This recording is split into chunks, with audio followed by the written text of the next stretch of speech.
Dobrý deň, chcela by som vás privítať v mene organizátorov na tejto prednáške s názvom Ako sa dostať na Harvard. Toto podujatie je organizované v spolupráci s neziskovým združením Manažéria, PR agentúrou CSEN a nadáciou Tatra banky. A teraz predávam slovo hlavnému rečníkovi, ktorým je Rastio Kulich. Je to šéf Google na Slovensku a takisto je aj absolventom Harvard Business School. Tak ahojte. Je to taká celkom sranda, lebo sa cítim ako psík na vodítku. Nemôžem ísť ďaleko od toho mikrofónu. Ďakujem pekne, že ste všetci došli v takomto počte. Mám veľkú radosť z toho, pretože Slovensko potrebuje viacej ľudí, ktorí zažijú to školy a hlavne, ktorí sa vrátia. Ja som dnes sem doviedol dvoch mojich známych a zároveň aj spolužiakov z Harvardu. Je to Laco Košár. Laco je bývalý investičný bankár, ktorý časom zmekol a stal sa z neho filantrop a venture capitalist. Venture capitalist neznie tak až meko, ako to voláš po slovensky. Venture capitalist po slovensky. Práca s mladými. Práca s mladými, ok, super. Takže pracuje s mladými. Okrem toho je tiež zakladateľom nadácie Provida, o ktorej vám určite budem dneska ešte rozprávať. No a máme tu ešte výrazne chytrejšieho chalana, ako sme my dvaja s Lacim. Je to Maťo Sapák, ktorý je známy pod prezývkou Demižon, kvôli jeho mozgu. Maťo je dvojnásobný Harvardista, študoval tam Applied Mathematics, aplikovanú matematiku na college a takisto má JD, čiže právnický titul z Harvardu. Okrem toho Maťo je skvelý debatér, z veľmi overených zdrojov som počul, že najlepšie v histórii na Slovensku, takže uvidíme no pressure, ako bude debatovať dneska. Má unikátny zmysel pre humor. No prečo.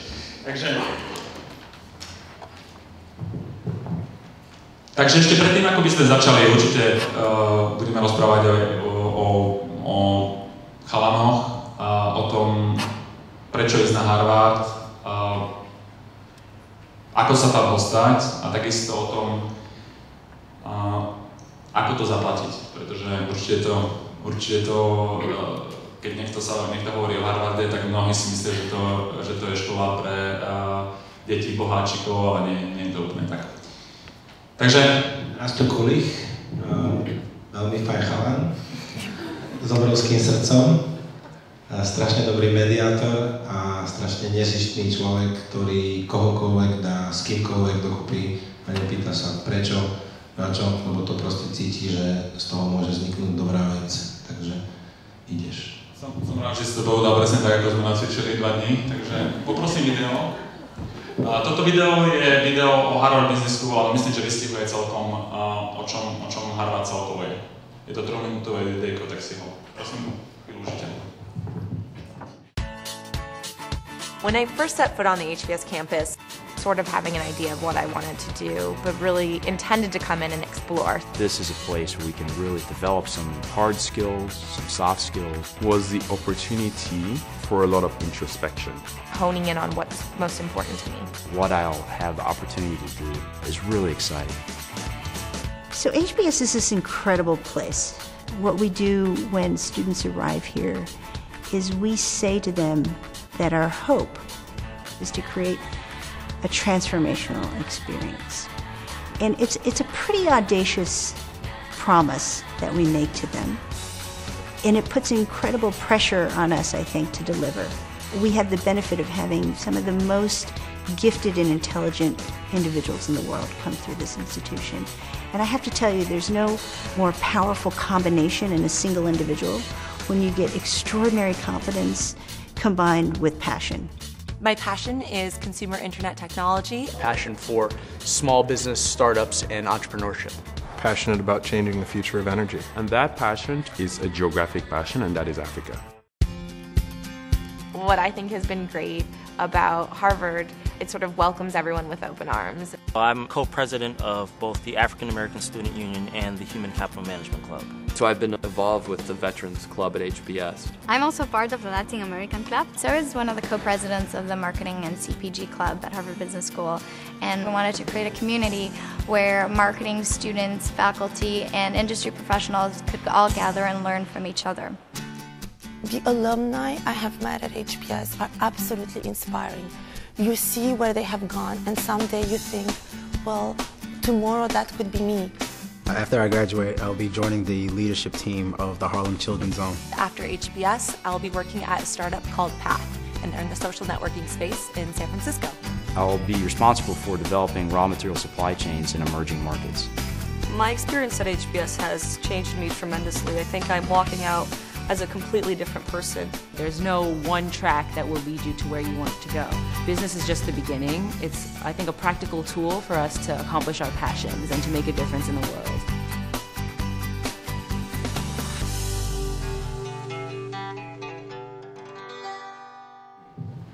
Takže, ak dovolíte, začali sme trošku panelovú diskusiu o tom, prečo ísť na Harvard. Myslím, že predtým, ako porozprávať sa o tom, ako to zafinancovať, tak je celkom fajn si vyklírovať, že prečo.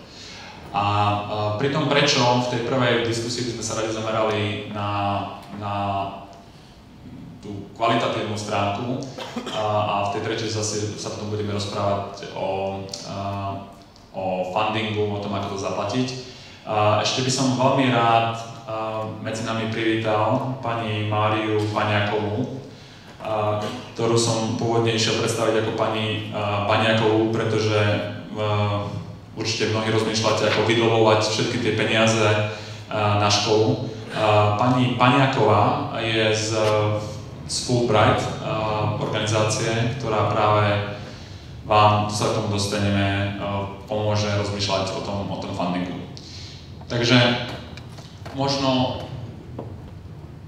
otázka na vás, páni. Prečo ísť na Harvard? Prečo si myslíte, že je fajn ísť na Harvard? Prečo ste vyšli na Harvard? My sme sa s Rastom snažili prepnúť, pripraviť na tú diskusiu a keď som to video videl, ktorý som prvýkrát dnes videl, tak ma napadlo, že vlastne najlepšie na Harvarde je tá krása toho nečakaného.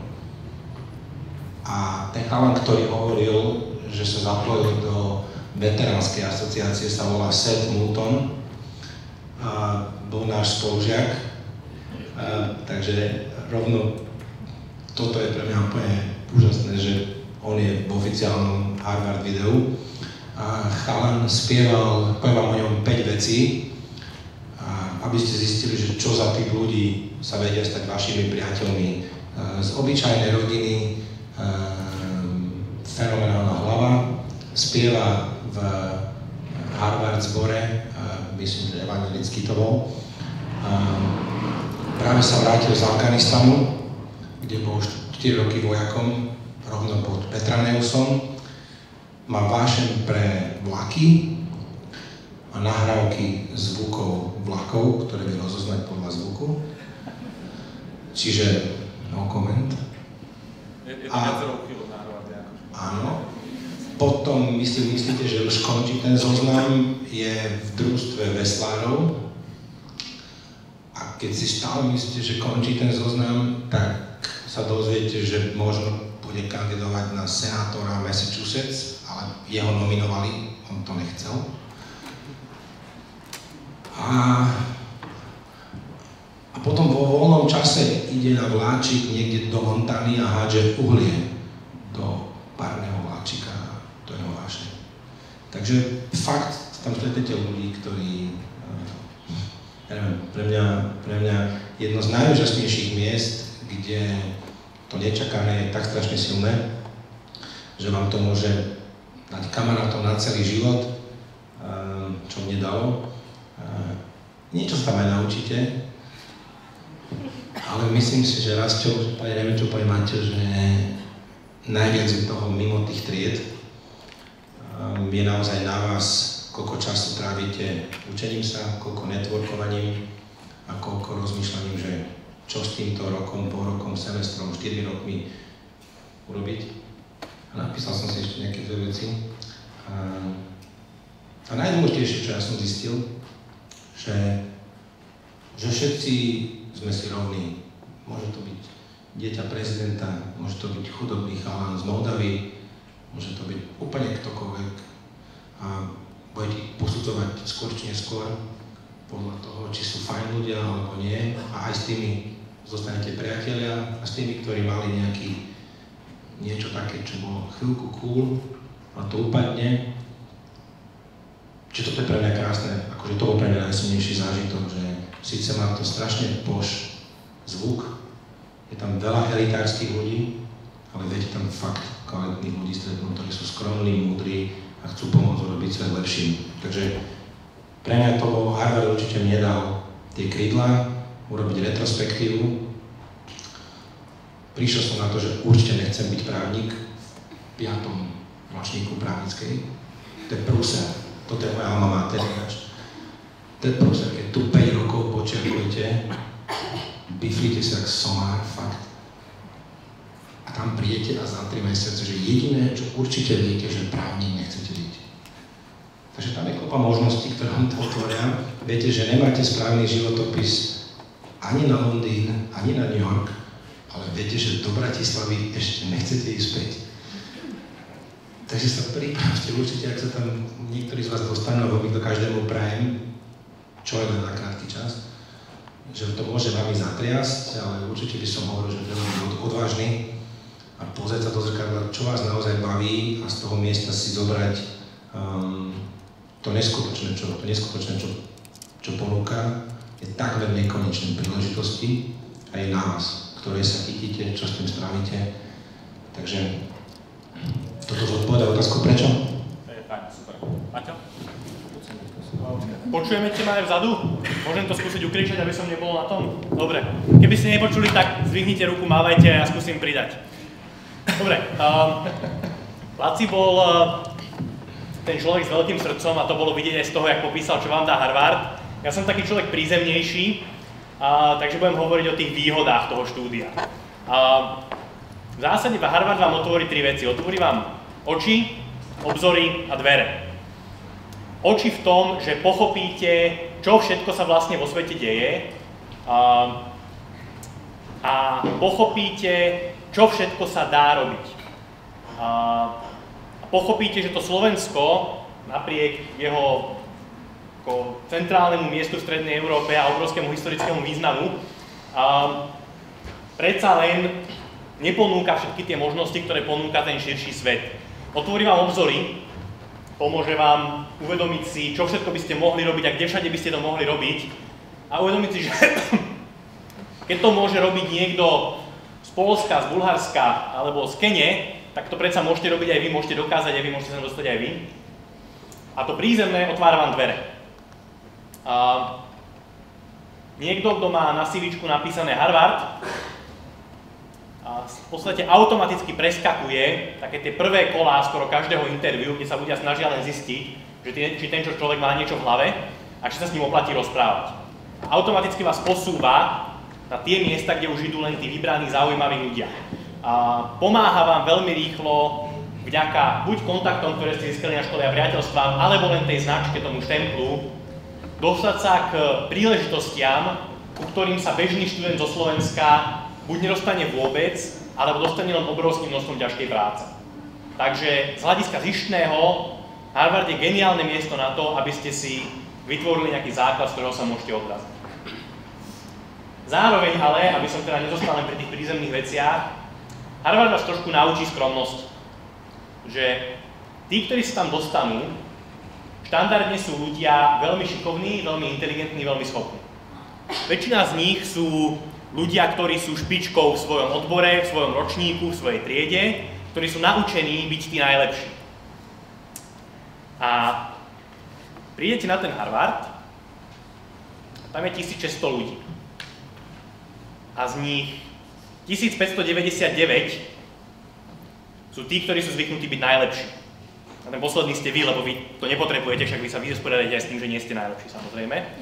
A zrazu zistíte, že v zásade nie ste až taký špeciálni A zrazu je veľa vecí, ktoré niekto dokáže robiť lepšie, rýchlejšie, ľahšie, s úsmevom, s prehľadom, aby sa niekde o 4 ráno ešte stále trápite nad knihami. Pochopením úlohy. Alebo prečítaním textu. Alebo je v čínštine. Naozaj 4-krát prečítate jednu vetu, že ja som myslel, že viem po anglicky, ale ja fakt nerozumiem. Mali sme profesorku v prvom ročníku, ktorá rada zadávala ako texty na čítanie rôznych veľmi sofistikovaných anglických profesorov a asi až po 3 týždňoch pochopila, že musí trošku zľahčiť, lebo sa rozplýva nad krásou nejakého textu a spôsobom, aký ten profesor dokážal vyjadriť svoje myšlienky a 10 študentov sa na seba pozeralo, že nerozumieme jedinej vete toho textu, ktorý ten profesor napísal. A Maťo, tu by sme mohli tak kuriózne rast aj ty, že čo bolo také, keď si myslel, že si veľký frajer a si zistil, že bože. No, toho je veľa, to by sme tu boli na dlho. My sme mali 8-hodinovú skúšku, že wow, na jednu skúšku 8 hodín a celú knižnicu môžete využiť. Určite Maťo môže povedať na Harvey mozku. A aký frajer si kráčate ráno, že 15 minút, prejde si prezvanie, vrátim sa späť, to je času. Nechápajte, že prečo si utekajú. Bo vy viete, že ste v 4. hodine a máte len architektúru riešenia v hlave, aj či ste nepoložili jeden riadok. Takže fakt zistíte, že ste dosť hlúpi. No, to je asi najťažšia vec na tej škole, že to, čo hovorí Maťo alebo aj ty, Laco, o tých ľuďoch, tak je to skvelé. Na jednej strane je to skvelé, s kým ste v triede, na druhej strane je to otrasné, lebo zistíte, že ste v triede s majstrom sveta v debatovaní, že ste... že Indíci, ktorí tam vyštudovali, ako sú také dve také akadémie v Indii, kde je 0,1% šanca sa dostať a spolužiak, ktorý vyšiel s vyznamenaním obidve tie školy. To bol chalan, ktorého aj tí najchytrejší chápali len tak spolujúce. Takže to je akože, ak si chcete liečiť komplexy na Harvard, tak to nie je to správne miesto. Ale ako tam fakt, keď vidíte, čo tí niektorí spolužiaci, jeden môj spolužiak, ktorý teraz akurát niekol 30 miliónov na IPO Glencore, Brazilec. To bol typ chalaniska, ktorému ste nedali pecko.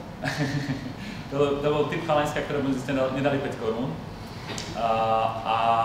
Ale to bol chalan, ktorý za 4 hodiny, ktoré sme mali na tej skúšky, ktoré spomínal Laci, vedel vytvoriť v podstate brožúru. Takže to je normálne, to by mohlo ako McKinsey publikovať. S grafmi, farebnými, proste to bolo ako neskutočné, čo niektorí ľudia tam vedeli vytvoriť. Ako produktivita, kapacita mozgu.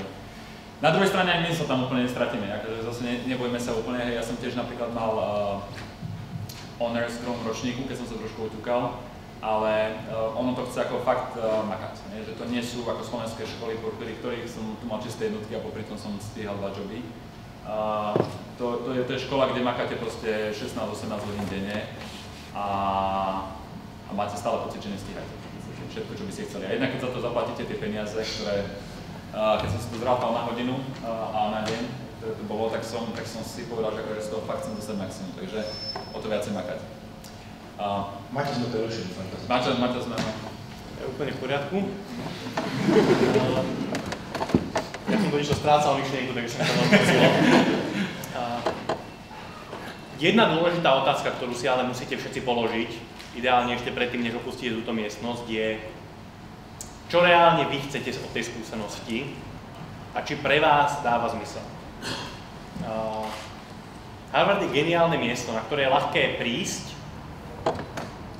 s otvorenými očami kúkať, čo sa deje okolo vás, makať, lebo tam treba makať, dosiahnuť celkom dobré výsledky, lebo ak ste dobrí a dokážete makať, tak tie výsledky nebudú zlé. Potom sa v 4. ročníku nechať zomlieť nejakým rekrutingovým mlynčekom, ktorý vás vyflusne na 2 roky do nejakého konzultingu alebo bankárstva. Tam makať, lebo však makať treba.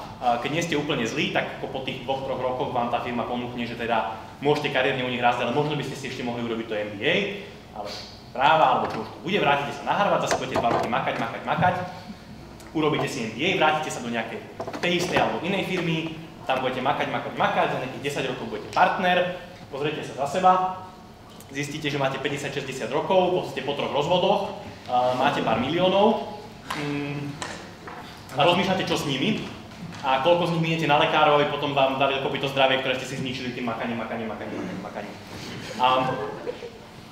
A toto sa vám môže veľmi ľahko stať v prípade, že nemáte dobre rozmyslené, čo vlastne od tej školy chcete.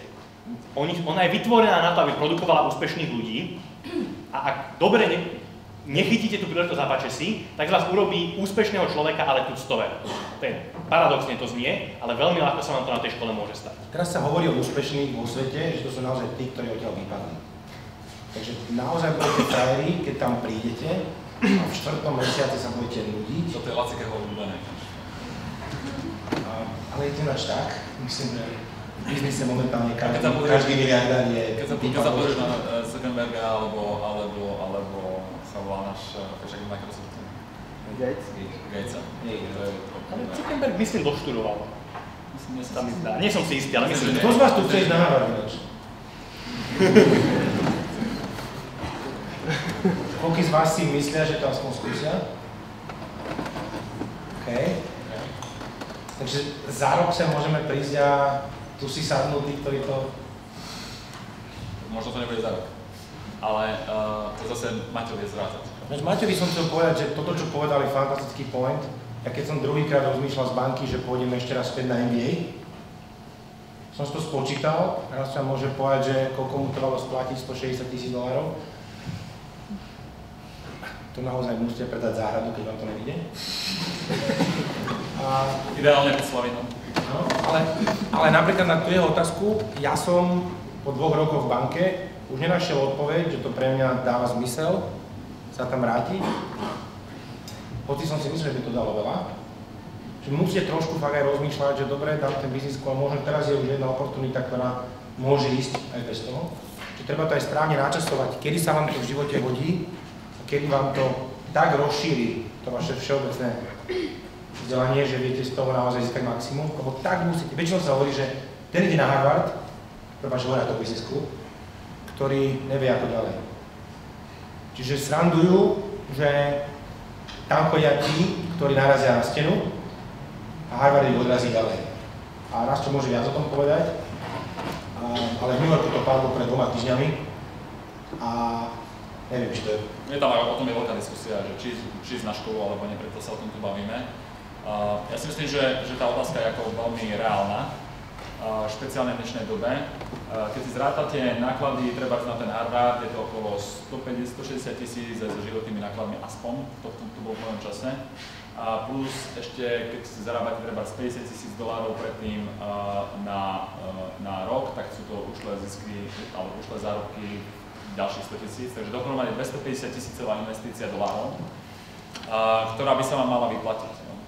Samozrejme, niečo z toho záleží, ako ste zarábali, niečo z toho zaplatí Harvard, pokiaľ doložíte, že nemáte reálne veľa peňazí.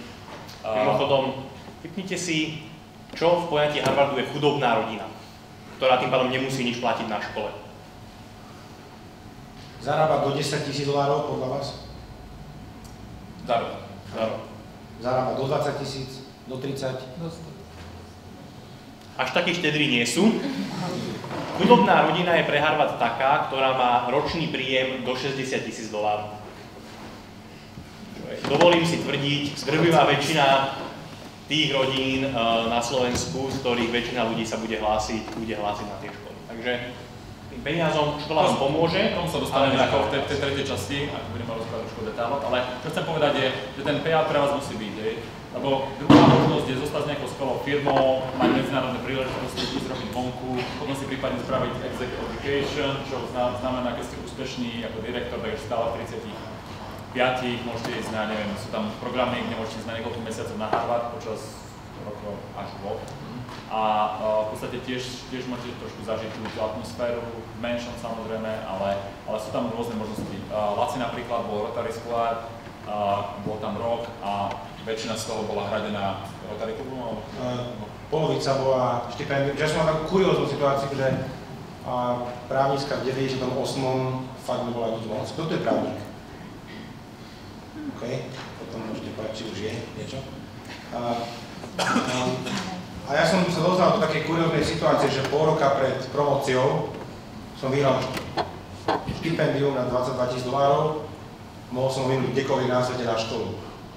Čiže som bol dosť stratený, pretože ešte som nemal diplom na to, aby som mohol ísť na master a už som bol v 5. ročníku, čiže začať s 18-ročnými college, to bolo tiež nonsense. A to ide späť tomu Maťovu, čo povedal, že musíte naozaj rozmýšľať, na čo vám to je, aby ste vedeli príslušne obetovať. A ja som si povedal, že teraz prišlo štipko, tak to teda skúsim. Prerušil som školu, aj keď som nemohol získať diplom, som si povedal, že toto musí byť nejaká úžasná skúsenosť. A keď sa budem chcieť vrátiť, tak sa stále môžem vrátiť na nejaký degree program.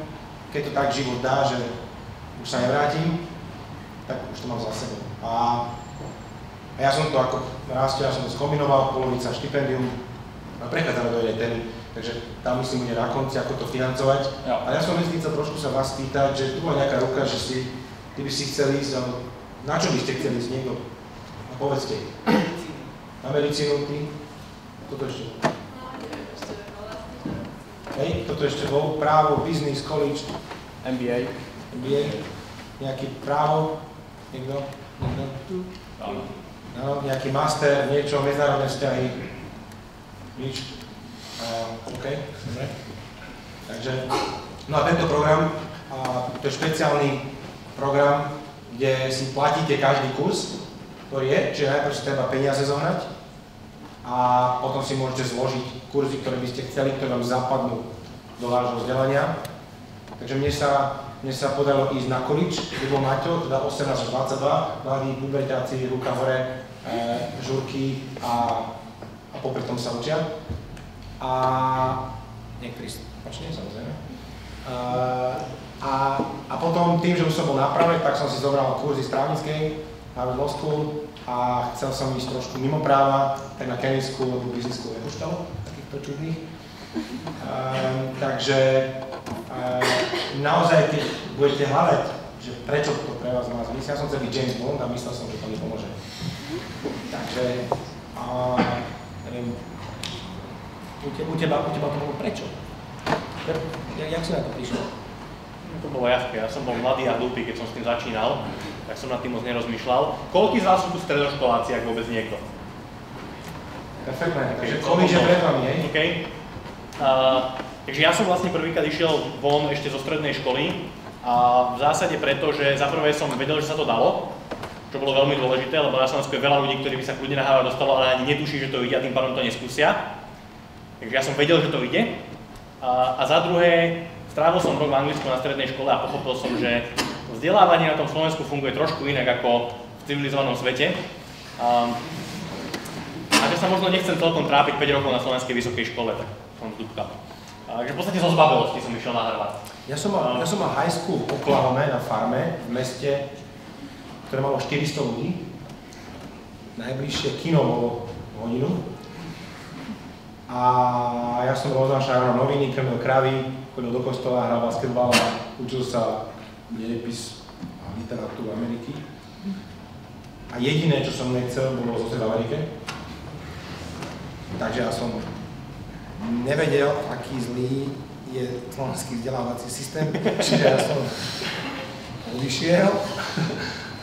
Ale v lokálnych novinách si pamätám, že sa ma pýtali, že čo by som chcel po nejakom vyhranom turnaji v basketbale, že čo by som chcel, keď budem veľký.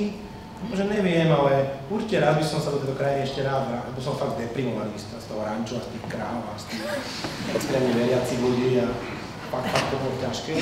A určite by som sa chcel vrátiť rád na nejakú dobrú školu, ako je Harvard. A to bolo 93, za 5 rokov sa mi to podarilo, takže je dobré mať sny a je dobré mať plány. Neviem, Rasto, ty kde si bol na high school? Ja som bol normálne na gymnáziu a potom som bol na City University v Trenčine na 3 roky bakalára a hneď za tým FMUK 2 roky a potom PNG, ale ja som bol taký plánovač, tak ste videli ako básnici prichádzajú. Ja som bol freestylista. Ako básnici prichádzajú, tak ja som to mal tak proste naplánované nejako a systematicky som na tom pracoval a tiež som teda chcel zažiť prvú ligu. lebo tak trošku som tušil, že túto asi úplne tá prvá liga minimálne v vzdelaní to není. Takže, a čo sa potvrdilo teda, samozrejme, ale pre mňa to bolo také trošku... Ja mám titul z právnickej fakulty UK, čiže dá sa to aj tak. Hej, ako určite... Veľa sa dá a treba povedať jednu vec. Tí, čo neboli vonku na college, to neznamená, že svet pre vás skončil. Je veľmi veľa veľmi múdrych ľudí, ktorí v pohode vyštudovali na slovenských školách a veľmi veľa toho v živote dosiahli, aj bez Harvardu, mnohí dokonca viac. Takže to není teraz nejaká ako koniec cesty. A špeciálne to platí ako o biznise. Ako pokiaľ chcete robiť medicínu, tak potrebujete spraviť medicínu. A pokiaľ chcete byť právnik, potrebujete vyštudovať právo. Ale biznis môžete robiť aj bez Harvardu a dokonca bez akékoľvek inej biznis školy. A čo ale musím povedať, že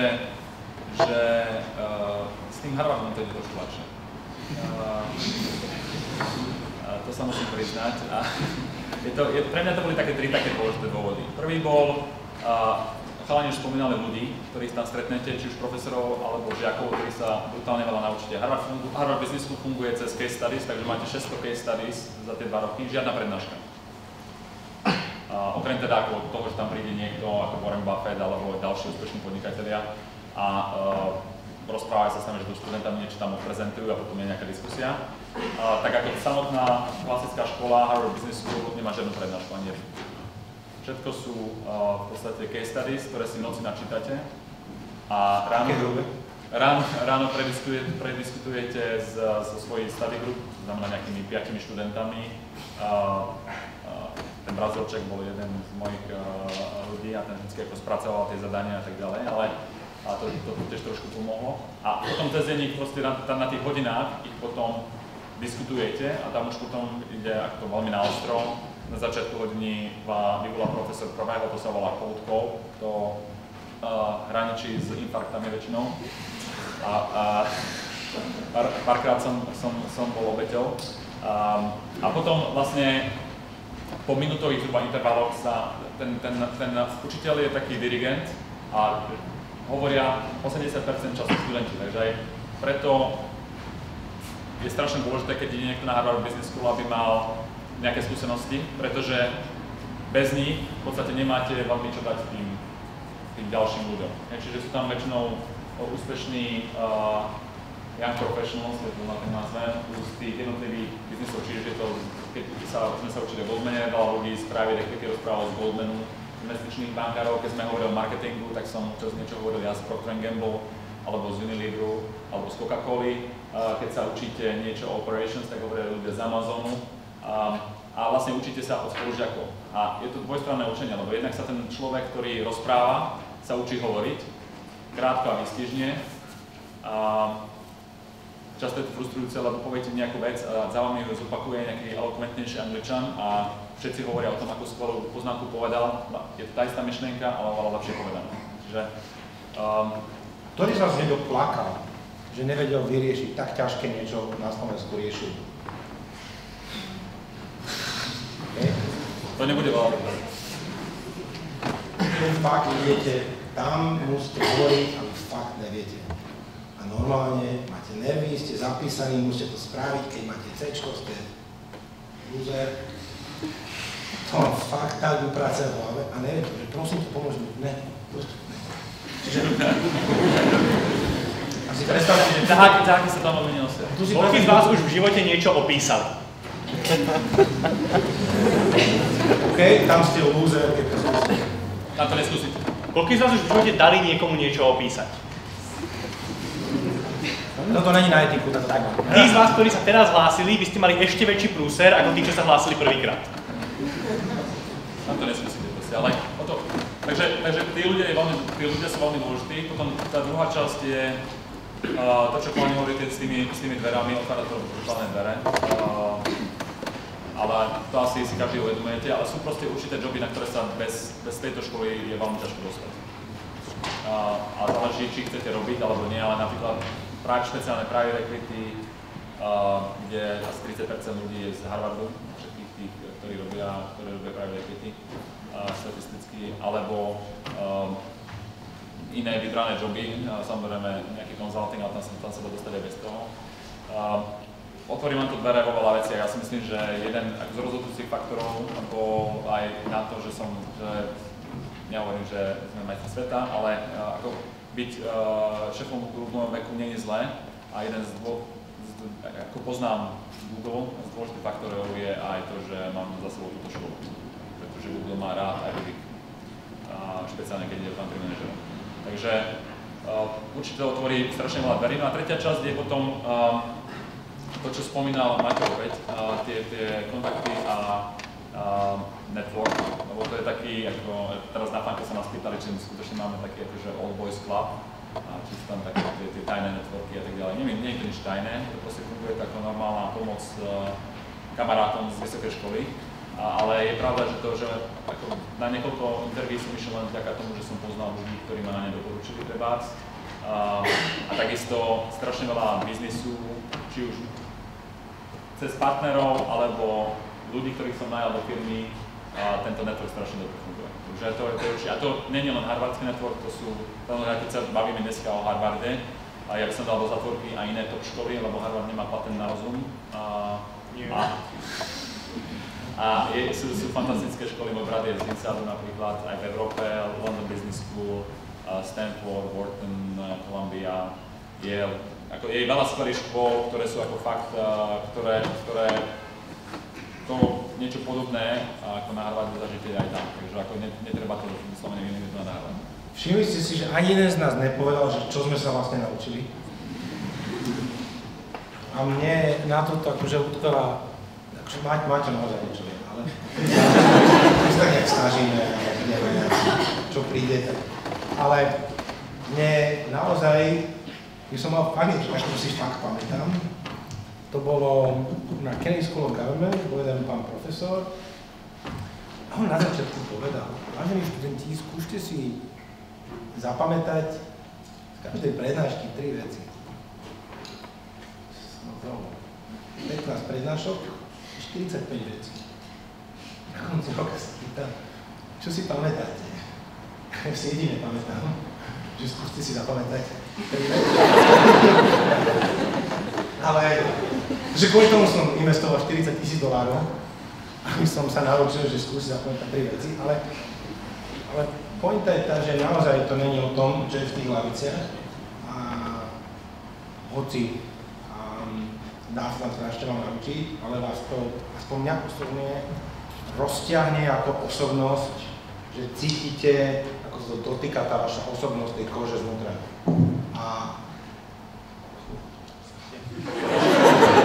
Jedna posledná vec a potom vás už predstavujeme otravovať tým, že prečo, lebo všetci nakoniec viete prečo, lebo ste sem prišli a chcete vedieť ako. Hneď sa k tomu dostaneme. Posledná vec, ktorá mňa osobne strašne deprimuje, keď sa prechádzam po vysokých školách slovenských, je, že keď vyjdete z tejto miestnosti teraz a prejdete sa po zbytku školy, tak teraz tam možno ešte niekto bude, ale tak za rádovo pol hodinu, ak narazíte na 2-3 ďalšie duše, tak budete radi, vtedy bude tma a upratovačka alebo vrátnik vás budú naháňať s metlou, že už choďte odtiaľto preč. A tie americké univerzity žijú. Žijú cez deň, keď ľudia behajú z prednášky na prednášku, žijú večer, keď sedia v kafetériách, knižniciach, diskutujú, bavia sa, premýšľajú spolu o škole, o veciach mimo školy, o študentských aktivitách. Na tých školách to žije, tí študenti rozmýšľajú o svojom živote, o tom, čo by mohli robiť, majú energiu, majú radosť z toho, že tam sú. A v živote by si ich upratovačka nedovolila vyhodiť.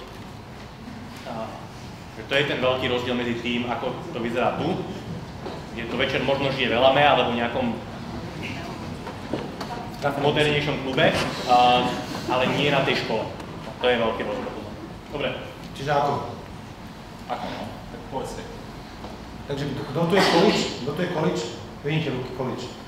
Poviem plne posledný to. Kto chce ísť na college? Veľká väčšina. Tak Maťo, povedz college. College. To znamená, takto. Prvá otázka. Koľkí z vás sú maturanti v poslednom ročníku gymnázia v tejto chvíli? Tak vy začnete premýšľať nad tým, ako sa dostanete na slovenskú vysokú školu a ako pôjdete z nej na Harvard. v tejto chvíli, v polke októbra, pomerne neskoro. Dá sa to, ale bude vás to stáť strašne veľa potu, krvi a je veľká šanca, že vám to nevíde. A pre tých ostatných z vás mám dobré správy. Ak ste aspoň v 3. ročníku gymnázia, môžete teraz začať makať na tom, aby ste v maturitnom ročníku mali šancu, aby vás zobrali. Hlásenie sa na americkej univerzite je dlhý a bolestivý proces. Obnáša štandardizované testy, ktoré môžete robiť len v určitých konkrétnych termínoch a ktorých musíte urobiť 2 sady, takže potrebujete aspoň 2 termíny ešte mať k dispozícii, aby ste tie testy mohli urobiť. Testy z matiky, z angličtiny, z písania a potom z nejakých 2 zložitejších predmetov. Dá sa o nich veľa prečítať na stránke College Boardu. Tých z vás, ktorých to zaujíma, môžete sa potom spýtať, ako to funguje. Dôležitá message je, musíte dobre, a v prípade, že chcete ísť na Harvard, tak veľmi dobre napísať sadu štandardizovaných testov v angličtine, ktoré vám bude známkovať niekto, kto sedí niekde v Amerike. Na to je bolestivá príprava. A druhá vec, sa budete hlásiť, budete vyplňať pomerne zložitú prihlášku, kde tých ľudí budú zaujímať úplné hlúposti. Trošku zaujímavé, že čo ste študovali, to je taká akože asi jeden odstavec na tej prihláške. A potom budú mať také ako hlúpe otázky, že čo robíte mimo školy, aké máte aktivity, čo ste najviac dosiahli v živote, čo by ste chceli dosiahnuť v budúcnosti v živote, budete sa rozpisovať na jednu stránku eseje o tom, že kto ste a čo chcete.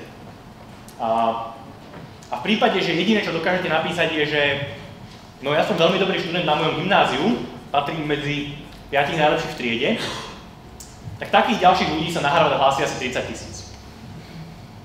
A vaša šanca, že len s týmto na tej prihláške vás zoberú, v prípade, že nebudete mať úplne perfektné výsledky na testoch a nie ste už teraz v tomto veku raketový fyzik, je asi tak 0. Buď optimisticky, trošku ich. Dobre, 0,5%. Ne k fyzikom vôbec. Takže, inými slovami, to, čo tá škola hľadá, nie sú tie najgeniálnejšie deti, ktoré žijú na svete. To je na jednej strane zlá správa, ak jediné, čo ste doteraz robili, je, že ste sa zažrali do štúdia a nerobili nič iné. Ale na druhej strane je to dobrá správa, pretože tých totálnych geniov je hrozne málo, ale ľudí, ktorí v živote robili niečo zaujímavé, je oveľa viac. Môžem ti pomôcť? Raz sa pýtal, že ako, aby sme novinárom povedali nejaké také veci, ktoré sa ľahko zapamätajú. Čiže na to, čo Harvard hľadá, raz mi to niekto veľmi ľahko opísal. Fit in, stand out. Čiže hľadajú nejakú úroveň, kde viete, že to nejako zvládnete, že nebudete koktať v angličtine, že váš mozog naozaj nefunguje ako Warburg. A potom, že máte niečo, čo je vo vás special. A vašou úlohou je pochopiť to, že oni toto chcú, potom to vyzdvihnúť a môže to byť to, že máte obrovské srdce, že chcete zmeniť spôsob, ako sa zaobchádza so zvieratami, alebo životné prostredie, alebo chcete pomáhať deťom, alebo chorým, alebo naozaj ste nerd v niektorej oblasti, to je jedno. Čím lepšie budete samým sebou, čím lepšie vám niekto pomôže, kto už niekde bol a opraví vám gramatiku, to nevadí, treba využívať a vám pomáhali. Ale čím lepšie vymodelujete seba do 3D na ten 2D papier, o to oni lepšie uvidia, že tento môže horšie známky na Gimply, testy dal v pod 75% kvartilom, ale chceme ho do tohto ročníku, lebo nám tam sedí, lebo nám prinesie diverzitu, má nejakú charizmu, urobiť niečo tak special, čo by ste si mysleli, že to je úplne normálne na Kysuciach vydávať denník pre chudobné tehotné mamičky, ktoré majú 18 rokov. A to bude tá vec, ktorá vás tam dosiahne, lebo budete jediní na tej škole, na svete, ktorý takéto niečo spravia. Čiže, neviem, to je maličko na pozitívnu stránku. A posledná vec, ktorú potrebujete, tá je tiež veľmi bolestivá, hlavne pre tých z nás, ktorí na strednej škole nepatrí úplne najvzornejším študentom, je, že štandardnou súťažťou každej prihlášky sú odporúčania od učiteľov. Takže v prípade, že zatiaľ ešte nemáte ani jedného učiteľa, s ktorým ste schopní sa cez prestávku aspoň 5 minút rozprávať bez toho, aby sa mu obracali oči v stĺp, tak je najvyšší čas začať premýšľať nad tým, že ktorý je ten učiteľ, ktorý vyzerá na tej škole byť najnormálnejší a ktorého predmet sa aspoň trošku baví a trošku popracovať na tom, že si s ním vybudujete nejaký bližší vzťah. A to nemusí byť kvôli tomu, že robíte jeho predmet, to môže byť preto, že ho baví politika a vy s ním pokecáte o politike, alebo pôjde s vami na školský výlet a proste tam spoločne niečo zaspievate, to je jedno. Ale dôležité je, odporúčanie, ktoré vám napíše ten učiteľ, bude mať obrovský vplyv na to, ako vás budú na tej škole vnímať. Takže hľadajte takých učiteľov, ktorých môžete čakať, že ich predmet viete dobre a že budú mať dôvod napísať o vás niečo viac ako len, že áno, toto je celkom dobrý študent. Zoberte ho na Harvard, ja ho mám. Lebo opäť takých odporúčaní tam bude veľa a nestačia.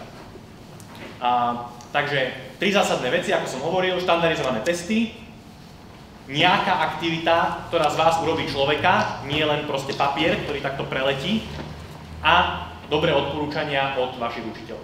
Toto všetko, keď dokážete dať dokopy, pošlete to na tú školu, máte veľmi slušnú šancu, že budete jedným z tých, ktorých tam nakoniec zoberú. Ale treba si uvedomiť jednu vec, tú pravdu. Na tieto školy sa hlási 10 000 ľudí. Na Harvard to myslím bolo 30 000 minút. Berú 1600 študentov. Takže to, či skončíte alebo neskončíte v tej triede, je do istej miery vecou vašich kvalít. A keď ich nemáte aspoň na nejakej základnej úrovni, tak proste bohužiaľ. Ale do značnej miery je to aj vecou náhody, šťastia a toho, čo ktorého admission officera, toho človeka, ktorý posvetuje prihlášku, osloví. Z toho vyplývajú dve veci. Prvá, to, že ste sa nedostali na tú školu, nie je nejaké vysvedčenie o tom, že ste ako nehodná osoba. To len svedčí o tom, že ste mali proste smolu a nevyhrali ste lotériu. A druhá, ak to zo štúdium v Amerike myslíte naozaj vážne, nehláste sa len na jednu školu. Hláste sa na viac škôl, ktoré vyzerajú, že vám budú fungovať. Toľko ako na college. Posledná dobrá správa pre tých pár maturantov, ktorí sa tu hlásili, a prípadne pre nejakých študentov prvých, druhých ročníkov. Existuje ešte jeden spôsob, ako sa dostať na tieto top školy, a to je transfer. Ak po roku alebo po dvoch, maximálne po dvoch, na Slovenskej vysokej škole pochopíte, že možno by sa v živote dalo dosiahnuť viac, dá sa rovnakým postupom, s rovnako bolestivými prihláškami, testmi, odporúčaniami, teraz od vašich vysokoškolských profesorov, hlásiť na prestup. Ktorý vám ušetrí rok v tej Amerike, bude vás stáť ten rok alebo dva, ktorý ste študovali tu, ale máte si šancu dostať sa tam aj týmto spôsobom. Mal som na Harvarde kamaráta, ktorý odtiaľto z matfizu sa tak dostal, dnes učí na Stanforde, takže aj takto to je. A keď toto prepasiete, tak je tretia možnosť, tu vám poviem ja. Ja som prepásol prvú, prepásol som druhú a tretiu som myslel, že tak je ďaleko. Takže je tento špeciálny program, kde si musíte zaplatiť každý z tých kurzov, čiže Harvard ani nepožičia, pre nich je to tým pádom zárobková aktivita. A viete sa dostať na college, kde som sa dostal ja. Tam boli prihlášky na základe, jak povedal Maťo, motivačné listy vaše, ako chcete využiť Harvard, na čo, odporúčania samozrejme a aké známky. No a ako to už bolo viackrát povedané, dá sa odtiaľ odniesť tícké veci, takže vôbec neľutujem, že keď mi niekto povedal, že ma prijali na Yale, na niečo podobné a som ja povedal, čo Yale, to má odporný mesto, New Haven, tam chceš ísť, že prečo, že kde je dobrý kampus? No Harvard, čo má dobrý kampus. Takže ja som tam išiel vlastne kvôli tomu, že niekto povedal, že má to lepší kampus, čiže nebol to tak premyslené ako Rastol, ale že stojí to za to skúšať to a ešte ocitujem toho pána profesora Boka, ktorý bol môjim učiteľom a takým mentorom a 25 rokov prezidentom Harvardu. Úžasný starý pán, už teraz. A keď som sa ho pýtal, kebyže Harvard zhorí v 400 rokoch, čo bola tá jediná vec, kebyže môže zachrániť, čo by to bolo, on povedal, čo si myslíte, čo? Vidnica? Nič. Nie. On povedal, že admissions office. Vážny spôsob, ako sa selektuje, príjma a skladá tá matica Čiže to je možno, že na tú tému, že koľko je v tom šťastia. Ja som pomáhal svojej sestre, tá sa nedostala a... Teraz pomáha vám? Áno, nič to neznamená, ale najkrajšie je na tom, že ona potom našla svoju cestu, a úplne úžasnú, dostala sa na John Hopkins, ktorá je rovnako úžasná škola, takže... Dobre. Tiež veľmi dobrá škola. Čiže čo treba na... Je to do cest na MBA? No, asi dosť. Tak ja by som vám povedal len pár vecí. Tiež som robil v McKinsey tak ako Maťo Sapák, takže konzultant má 3 prsty, takže 3 veci. Prvý bod sú študijné výsledky a GMAT. GMAT, počuli ste niekto GMAT? Robil ho niekto? Robil niekto? GMAT je ako painful, fakt ťažký test, hlavne v tom teda, že trvá 4 hodiny a je to v podstate IQ test, má 2 časti matiku, gramatiku a robí ho vlastne každý študent, ktorý chce ísť na MBA. Pre Harvard samotný hrá úlohu, ale nie je až tak dramaticky dôležitý ako pre niektoré iné školy. A je to vlastne kombinácia tých akademických výsledkov, oni berú akademické výsledky a GMAT do prvého bodu. Ano? Čiže tam podľa toho, keď potrebujete, ideálne máte obidva skvelé, minimálne aspoň jedno z tých dvoch musí byť outstanding a ten druhý aspoň dobrý. Aspoň dobrý znamená top 5% po svete. A ten outstanding znamená, že ste v 1%. Potom druhá časť sú eseje. Chalani spomínali eseje. Je to typicky, ono sa to mení z roka na rok, 4 až 6 esejí v zásade, kde hovoríte o tom, čo ste v živote dokázali. A tu by som sa rád zastavil, to je najdôležitejšia časť celej tej prihlášky. Je strašne, Harvard nie je o tom, že, alebo Harvard Business School, teda educate leaders, ktorí budú mať dobrý vplyv na svet, ktorí zmenia svet. A to je, oni tých lídrov nevytvárajú, oni developujú alebo zlepšujú. A preto hľadajú už lídrov a ľudí, ktorí majú dôkazy na to, že niečo už v živote spravili. Špeciálne ten MBA je trošku iné od collegeu, kde už ako reálne čakáte, že tí ľudia, ktorí skončili vysoké školy, plus robili nejaké 4-5 rokov v nejakej skvelej firme, alebo vo svojom vlastnom podniku, alebo v nejakej neziskovke, niečo reálne zmenili, alebo vytvorili, alebo zlepšili. Takže dneska sme tu aj vďaka manažeri, kde ja som takým krstným otcom, Laci vlastne tiež sa zapája, a je aj Maťo. Je to miesto, ktoré tiež vychováva lídrov tu na Slovensku. Hľadajte príležitosti, kde budete môcť dokázať to, že je u vás líder a že dokážete veci zmeniť. Ako manažer je jedna z takých miest, ale môže to byť čokoľvek iné, môžete robiť nejakú paritu, community work. To, čo hovoril Maťo, je veľmi dôležité. Mať dobré známky je 1/10 úspechu. Potrebujete vlastne dokázať, že viete veci meniť, záleží vám na tom, čo dokážete. Takže to je veľmi dôležitý druhý bod a v tých esejách, okrem toho ešte potrebujete človeka, ako z toho, čo som videl, aj tých ľudí, ktorí sa tam dostávajú, poznám asi každého človeka, ktorý sa po mne dostal na Harvard. S mnohým som pomáhal osobne. Je strašne dôležité mať niekoho, kto vám s tým pomôže. Ja som mal to šťastie, že vlastne môj kolega z P&G mi s tým pomohol. To je Procter & Gamble. Z Procter & Gamble mi pomohol, ktorý tam bol 2 roky predo mňou. Takisto jedna Slovenka, Monika Kubicová, ktorá tiež bola ako jedna z prvých, myslím, že bola prvá baba zo Slovenska na Harvarde. Takže je dobré, keď takého človeka plne oslovte mňa, uvidíme, či pomôžem, ale osloviť môžete. A je to, ako to sa dramaticky vám môže zvýšiť šance na to, aby ste sa tam dostali. Taký človek. No a tretia časť je potom to, čo hovoril Maťo v prípade college. Tak tu dobrá správa, že nepotrebujete profesorov na Harvard Business School. Môže byť aj profesor, pokiaľ máte nejaké profesor. To sú typické ľudia, ale buď vaši šéfi, alebo kolegovia, ktorí vás videli robiť veľké veci.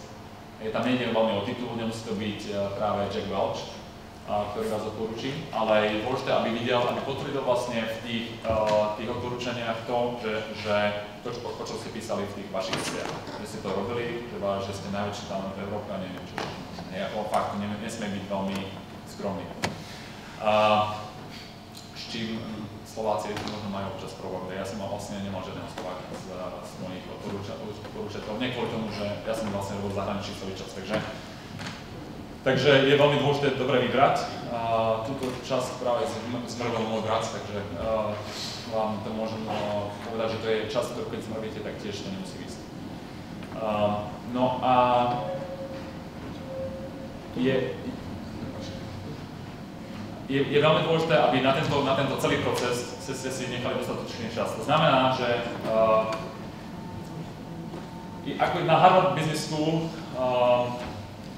pokiaľ sa chcete tam dostať, tak celá tá mašinéria okolo toho funguje s určitými timingami, určitými časovaním. To znamená, typicky Harvard Business School hľadá ľudí vo veku od 26 do 30 rokov.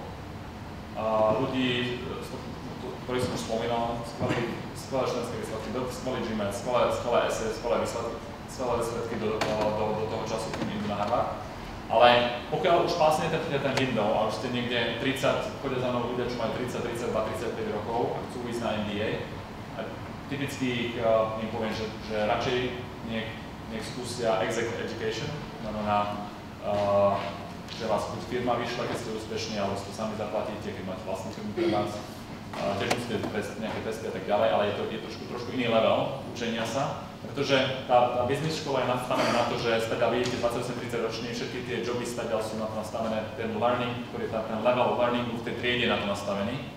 A pokiaľ tam príde človek 35 ročný, je už treba CEO niekde vo veľkej firme tú dobu, tak to nie úplne dáva zmysel.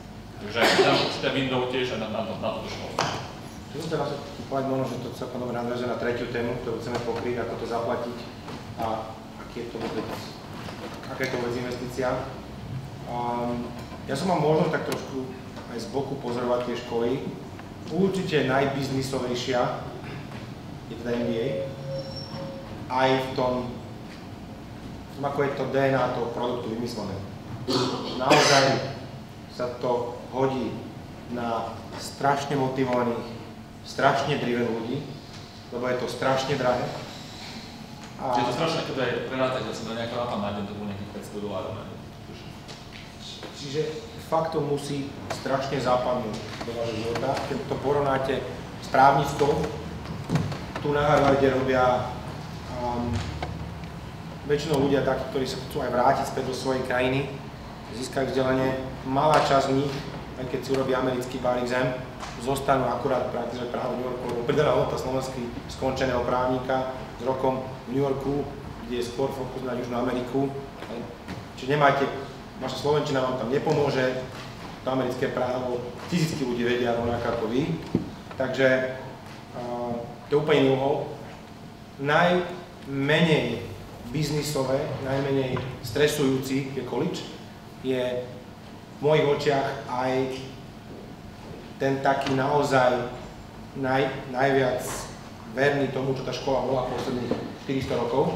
Je strašne široký, je strašne pestrý, čiže každá z týchto škôl, neviem ako starý Harvard Business School, Kennedy School a Law School, ale keď to porovnáte, tak Business School je 100, celá škola je 400 rokov, takže naozaj ten duch Harvardu je na týchto mikrocampusoch trošku iný.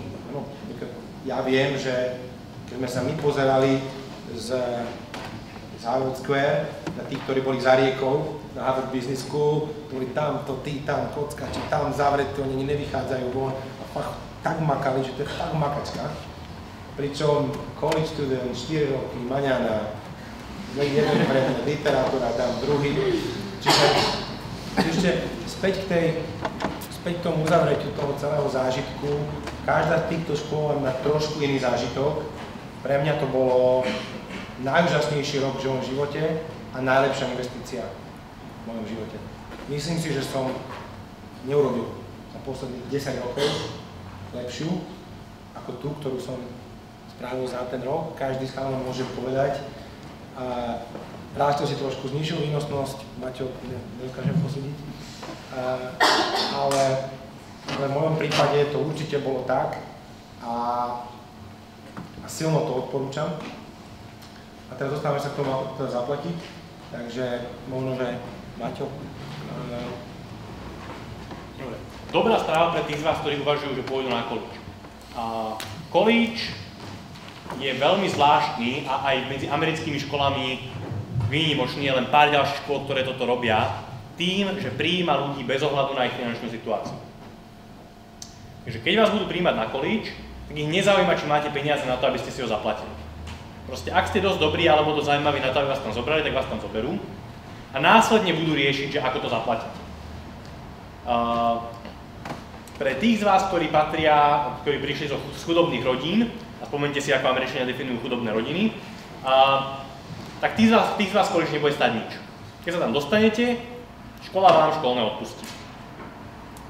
Pre tých z vás, ktorí pochádzajú zo stredne chudobných rodín, ktoré Američania definujú ako rodiny s príjmom do $150,000 ročne, tak tým z vás neodpustia úplne celé školné, a tým budú náročnejší, tým nejaké peniaze len požičajú a možno nejakých tých pár $1,000 dokonca rodičia budú musieť zaplatiť. Pri ročnom príjme $150,000 si dovolím tvrdiť, že vás to nezrujnuje. Takže college v tomto je veľmi dobrý. College vám peniaze dá, ak vám ich nedá, tak vám ich aspoň požičia a požičia vám len toľko, koľko vás naozaj nezrujnuje. Tí z vás, ktorí idú na college, majú vystarané. Tí z vás, ktorí premýšľajú nad tým, že by išli na nejakú formu ďalšieho štúdia, tam je to zložitejšie. V zásade platí, aspoň na Harvarde a podobne dobrých školách, že aj tam vám to škola veľmi rada požičia. Ale už nie úplne zadarmo, už sa tam objaví nejaký úrok a musíte si dobre rozmyslieť, či byť v mínuse nejakých $50,000 až $150,000, keď skončíte školu, presne to, čo chcete. 150 rokov. Áno. Pre tí z nás, ktorí plánujú vrátiť sa na Slovensko, sa to prekladá byť v mínuse nielen vy, ale ešte aj vaše deti a deti vašich detí. Po 3 generáciách sa vám odpustia vaše hriechy. Majte záhradu.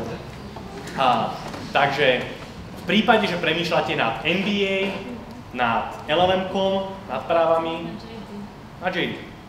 Tam sa treba porozprávať ešte viac. A podobne, tak tam musíte dobre premýšľať nad tým, či vašim cieľom je nájsť si potom dobre platený job v Amerike alebo v Anglicku, respektíve vytlačiť Rastia z Google a získať ten jeden dobre platený job na Slovensku, alebo či vy by ste chceli sa v konečnom dôsledku vrátiť na Slovensko a robiť niečo zaujímavé, ale podstatne horšie platené na Slovensku. Že tam ten trade-off jednoducho nastane. V momente, keď premýšľate nad tým, že pôjdete študovať niečo ako MBA, tak väčšina jobov na Slovensku to nevráti. A budete musieť minimálne 3 až 5 rokov, ak nie dlhšie, stráviť prácou pre nejakú top firmu v Amerike alebo v Anglicku, alebo v Bahrajne, alebo v Hongkongu, alebo hej, to je jedno, aby ste to splatili. A keď náhodou to nepôjde, tak budete čašníkom. No, pár ďalších možností, ktoré pre vás môžu byť zaujímavé, ale ktoré už nevykryjú celé štúdium. Aspoň väčšinou. Prvá možnosť, sme tu spomínali pani Paniakovú,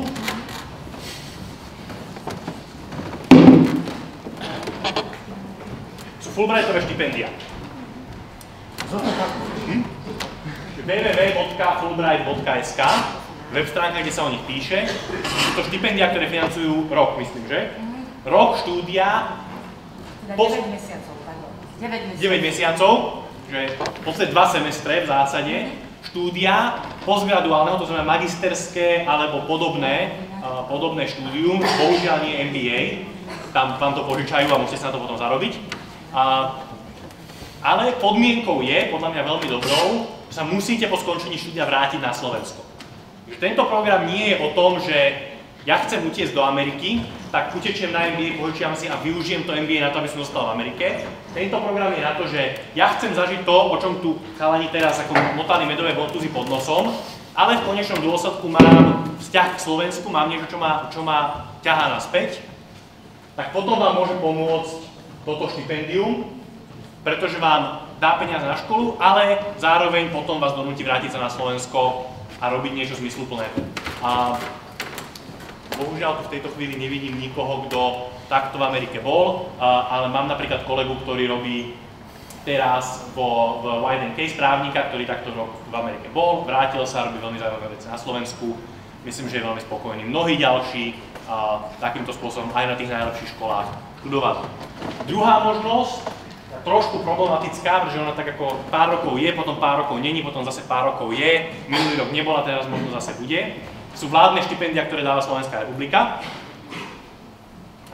kde vaši rodičia sa na daniach poskladajú na to, že zaplatia pár vyvoleným štúdium na týchto top školách, výmenou za to, že sa na 2 až 5 rokov, podľa toho, ako v ktorý rok sú nastavené tie pravidlá, vrátite a budete robiť v štátnej správe. Čo je vynikajúci deal, pretože sa nemusíte trápiť s tým, že kde na to zoberiem peniaze, že si zoberete na krk 100 000 sekeru. A v prípade, že zase premýšľate na tým, že chcete robiť niečo zmysluplné doma, tak je to super spôsob, ako sa dostať k veľmi zaujímavej práci naspäť na Slovensku. Ja som napríklad takto bol na práva.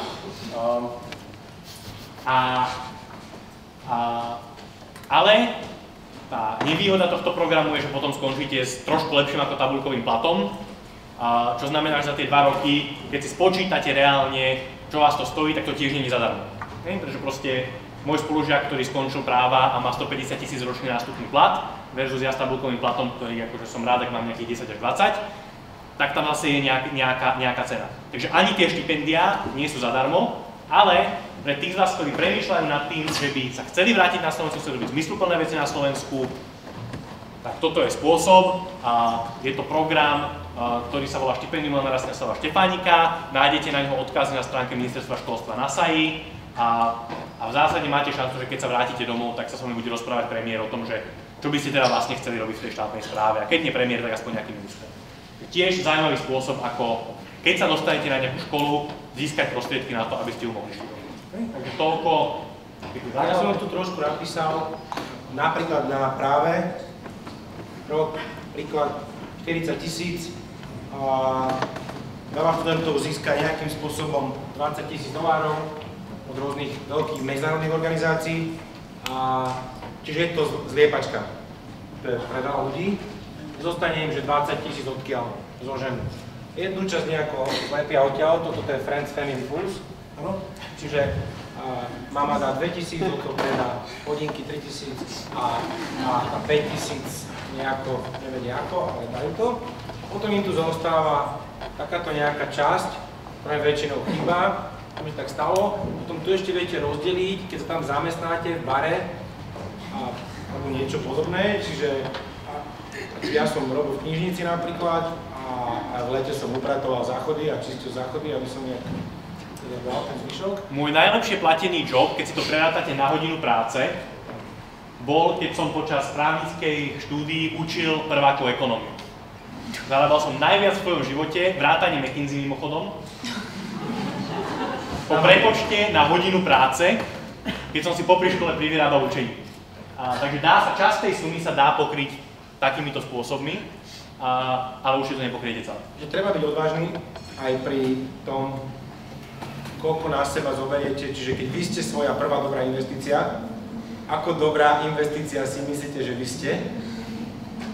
No a teda, čo vám môžem povedať, ďalší zdroj, ktorý teda už je na Slovensku, ide pomaly do 3. ročníka, je, že sme teda s našou nadáciou založili niečo, sa volá štipendium spoločenskej angažovanosti Laciho Košera. A presne ten nápad vznikol tak, že jeden kamarát, ktorý tu nie je, Andrej Glezl, ktorý študoval na Harvarde, povedal jednému mladíkovi, že teda, či nemám pre ňo nejaký názor, a tu mu chýbali nejaké x, rádovo 3-5 tisíc $. A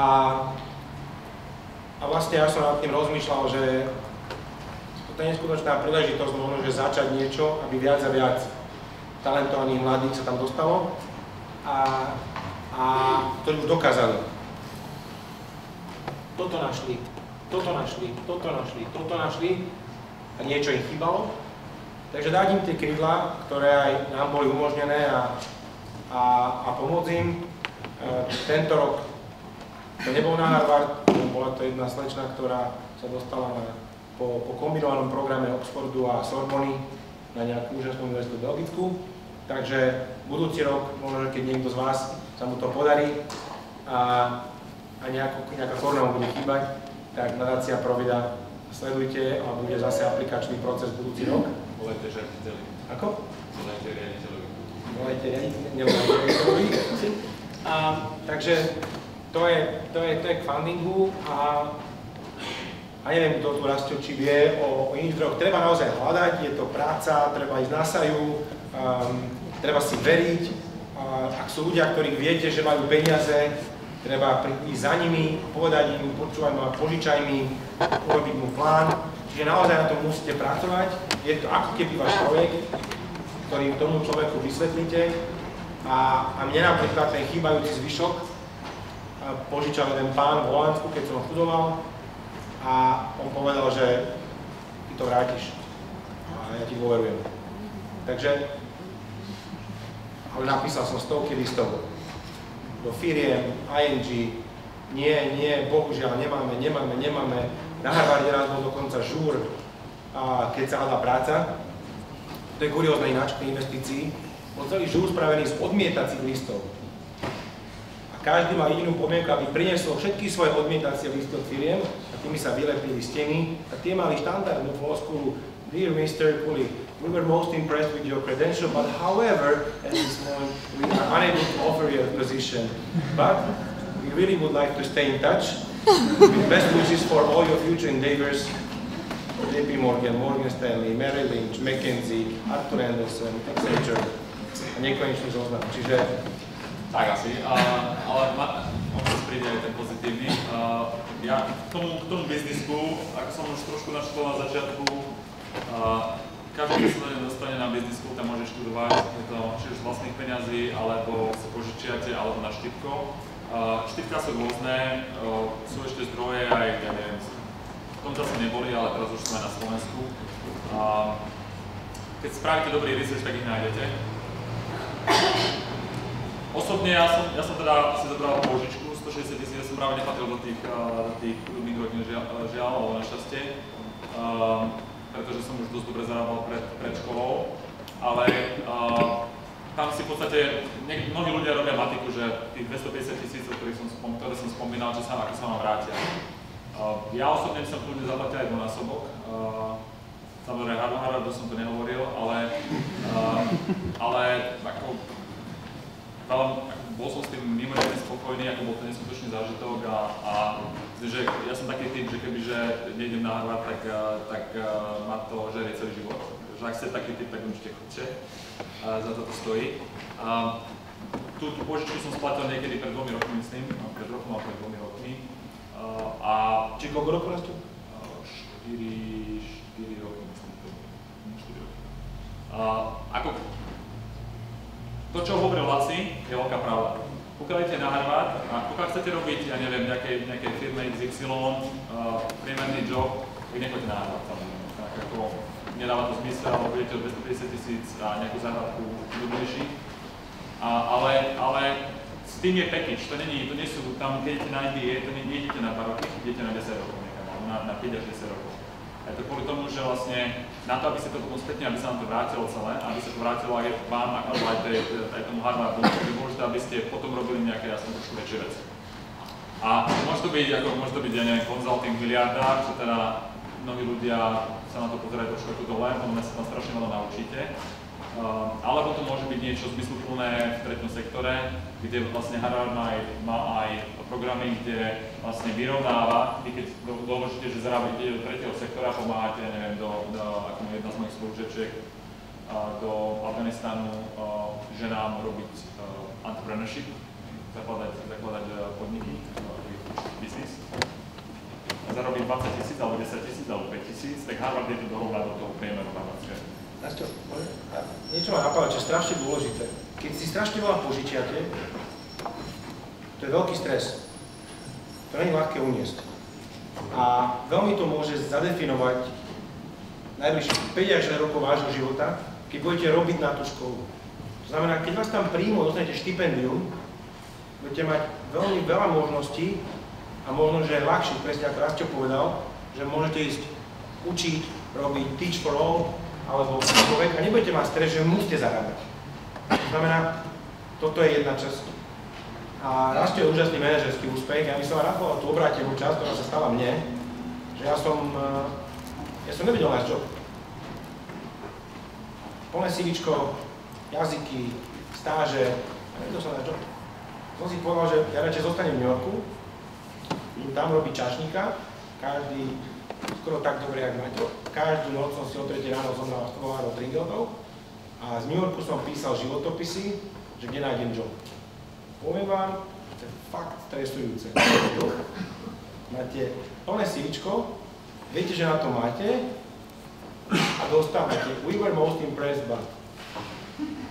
Čiže fakt tá cesta k vášmu, ja nemám na CVčko úspech, ale nejakému cieľu vie byť strašne ťažká a strašne často vás to proste odvedie niekam do roku a aspoň mne sa to stalo. Takže chcel som vám len dať druhý príklad, že môžete ísť Rastiovou trajektóriou a môžete ísť mojou trajektóriou a Maťo vám môže povedať o jeho úžasnej ceste, ktorá bola tiež silne neštandardná. Preto vy musíte veriť v to, čo vy s tým chcete robiť, lebo požičať si ako právnik 150 alebo $1000, že sem vrátili a tu zarábali 2000 €, ktoré môžete aj tak, je nonsens. A potom si musíte povedať, chcem ja žiť v Londýne, chcem ja žiť v New Yorku, chcem ja cestovať, chcem ja... Chceme spojení v tých ďalších 50 rokov. Ja typicky, pre mňa, ja som pôvodne myslel, že dostanem v štátoch, ale teda musím povedať, že z Ameriky nie som nejaký nadšený. Okrem teda tej školy a to tým spôsobom, aký robia biznis. Takže ja som sa potom veľmi vrátil do Európy a išiel som do McKinsey, 5 rokov som robil v podstate consulting v 16 krajinách po svete, takže mnohí ľudia zostanú nejaký čas v Londýne alebo v Amerike. Myslím, že je to dobrá skúsenosť, je to skvelá skúsenosť aj biznisovo, je to skvelá skúsenosť aj osobne. A potom, ako ja pevne verím, že mnohí z vás sa budete chcieť vrátiť na Slovensko. Nerad by som hovoril o nejakom odlive mozgu do Slovenska, pretože si myslím, že to je pre Slovensko veľmi prospešné, aby ľudia išli študovať na top školy. A bude dobré, keď sa veľká časť z vás potom časom vráti, ale viete si predstaviť aj systém, kde mnohí z vás tam určite dosť dobrú dobu zostanete, ale dá sa Slovensku pomáhať aj zvonku. Čiže ten network, vieme, ten váš network tam, sa dá použiť na to, aby si Slovensku pomáhali a nemusíte nutne prísť naspäť na Slovensku. Slovak American Foundation tiež poskytuje štipendia pre Slovakia. OK. Takže... Ja si myslím, že sme povedali dosť, takže presne tak. Pokiaľ máte niekto otázky, tak to sú dve možnosti. Samozrejme, otázky povieme v tomto veľkom pléne. Pokiaľ máte nejaké také otázky vyslovene, ktoré zaujímajú iba vás, tak ako individuálne myslíte si, že nie je to veľký prínos pre ostatných, tak vôbec sa nepýtajte, no prečo teda. Ale veľmi radi budeme, mnohí z vás sa nedostanete na tú užšiu diskusiu, takže teraz je príležitosť pre vás sa opýtať otázky. Samozrejme, my potom ešte s vami zašerujeme nejaké naše e-maily a pokiaľ budete mať ďalšie otázky, tak možno skúsiť. Skúste teraz, myslím, že... Dve veci, ktoré tu nezazneli alebo zazneli tak. Jedna vec je, že nejako musíte dokladovať svoje predchádzajúce vzdelanie. Okrem všetkých testov, veľakrát tá škola chce poprekladané všetky doklady o vzdelaní a preložené oficiálne autorizovaným tlmočníkom, čo nie je lacné a niekedy je to časovo stresujúce. A druhá vec je, keď už idete na MBA, tak treba zdokladáte dokonca aj syllaby predmetov, ktoré ste absolvovali, alebo keď prestupujete. A to môže byť druhý problém, získať od učiteľov na vysokej škole autorizované syllaby, tak, aby fitovali s tým, čo chcete. Takže tuto je to veľakrát aj o vašej práci, že musíte s tým učiteľom spolupracovať a robiť si dobré kontakty, aby vám tie syllaby podpísal. Koľkokrát vy ich môžete aj urobiť, ale musí to fungovať. To je jedna vec. A druhá vec, že neviem, či v tých cenách, niekto si pozrie, že štúdium stojí, ja neviem, $50,000, že musíte rozmýšľať aj o tom, že za niečo musíte žiť v tých Spojených štátoch, nejak tam sa musíte dopraviť, jesť, obliekať sa. Na niektorých tých MBA školách je dress code, čiže už nemôžete chodiť do školy v čomkoľvek. Ďakujem, Laci. už nemôžete chodiť do školy v čomkoľvek, vyslovene, neviem ako na Harvarde, ale tam... Áno, na Harvarde možno, ale tu to bol aj dokonca dress code, čiže treba rátať aj s tými, že ten život niečo stojí, tie cesty niečo stoja a tak ďalej, takže treba si aj toto uvedomiť, aj toto hľadisko. Ďakujem. Ja len jednu poznámku, lebo sa to rozídeme a viete o štipendiách Fulbrightovej komisie, viete, že je webová stránka. Len jednu vec chcem podotknúť, že u nás funguje aj poradenské centrum, ktoré je poradenským centrom pre kohokoľvek, kto sa zaujíma o akékoľvek štúdium v USA. To zasa cez webku si dohodnete konzultáciu, ten systém funguje. Konzultácie aj výpožičky sú bezplatné. Môžete si u nás požičať prípravné materiály na všetky tie klasické štandardizované americké testy na dobu 3 týždňov, potom si to môžete obnoviť, vypožičať ďalšie, lebo nie sme knižnica, ale túto službu robíme. Tak len pre tých, ktorí majú záujem o štúdium v USA akékoľvek, nemusí to mať nič spoločné s Fulbrightovými štipendiami. Matej sa tak by vám vedel porozprávať, tak nech sa páči, choďte aj tak na tú stránku a veľa informácií tam získate. Fulbright má naozaj vynikajúcu knižnicu a ako môže vám ušetriť stovky dolárov, ktoré by ste inak minuli na knihy, ktoré potrebujete na to, aby ste sa na tie testy naučili, a plus dať rady, ktoré sa týkajú celého toho prijímacieho procesu, ktoré inak veľmi ťažko získate a môžu vám opäť ušetriť obrovské množstvo stresu, peňazí a podobne. Takže na toto som zabudol, ale vďaka. Extrémne dobrý resource. Áno, čo sa týka rozpočtu zase na škole, budete si kupovať knihy, nebude to lacné. Chcem spýtať, ako je to so štúdiom PhD, konkrétne povedzme prírodné vedy v zahraničí. Počul som, že niekde treba aj za to platiť a niekde vás platia, že vás zamestnajú. Ten úplný default je, že vy budete platiť školné ako každý iný.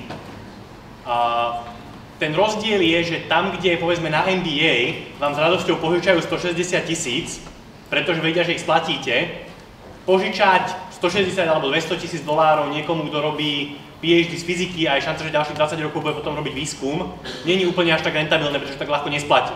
Lebo ten človek bude žiť z grantov zo svojho mozgu, zo svojho výskumu, ale nebude zarábať toľko ako nejaký právnik alebo konzultant.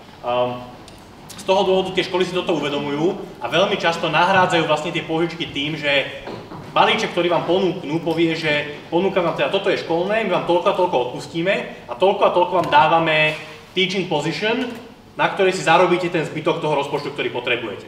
Takže je to vlastne iná forma tých pôžičiek alebo tých grantov, ktoré by ste dostali povedzme na MBA. Z tých ľudí, ktorých ja poznám Slovákov, ktorí študovali PhD, tak pokiaľ viem, väčšina z nich neplatila prakticky nič. Opäť z toho istého dôvodu rodina patrila medzi americké chudobné rodiny.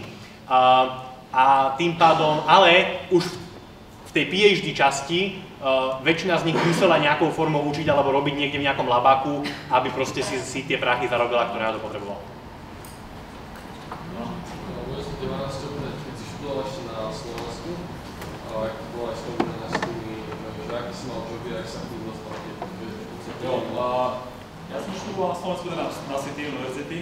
Tam v zásade je tá dokázka dosť strážená, takže to znamená, že job jediný, ktorý som mal popri tom, alebo dva joby, ktoré som mal popri tom, bol som network administrátor, pomáhal som v IT labe a potom ešte som robil nejaké také preklady popri škole.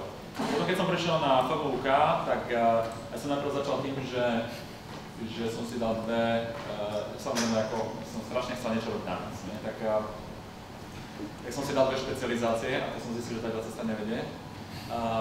Takže potom som veľmi rýchlo začal robiť investičného analytika a pár dán sa, ako som prišiel na pohovor a povedal som, že budem robiť za demo, som strašne chcel ten job. A vyšlo to a časom proste som sa, tam som sa naučil skutočne veľa vecí na tom jobe. A potom vlastne v 5. ročníku, to som robil počas 4. a v 5. ročníku som už išiel robiť full time do PNG, som mal nejaké výnimky, nejako som tak ako pozliepal, som spravil skúšky veľmi rýchlo a išiel som do Prahy a tam som potom už vlastne školu som skončil z Prahy.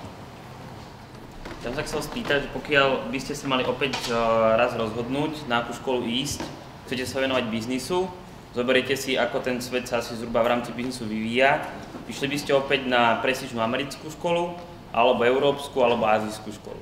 Tak ja osobne by som išiel asi na Harvard, ale tak to je taká osobná preferencia, si myslím. Ale myslím, že veľmi dobrý point je, že nielen americké školy majú ako patent na dobrú biznis školu. Medzi top 5, alebo minimálne teda v top 10 je určite London Business School a povedali sme top 5 je INSEAD. INSEAD má takisto campus v Singapúre, takže z časti môžeš kľudne začať tam a potom sa presunúť treba do Európy a potom ešte vlastne má tiež spoluprácu s Botnom, takže môžeš študovať, keď to veľmi ako preženieš, tak môžeš študovať na 3 kontinentoch za ten rok, čo je teda ako mimoriadne náročné, nerobil by som to. Môj brat vlastne študoval kombinácia Singapur a Európa. V Ázii zatiaľ ešte tie biznis školy si myslím, že nie sú úplne na tej úrovni ako treba tie európske a tie americké. To neznamená, že to nebude meniť. Takže asi by som vybral buď teda Európu, alebo Ameriku. Môžem sa ja vás pýtať, že koľko bodov ste mali z ELSA testu a ako dlho ste sa na to pýtali?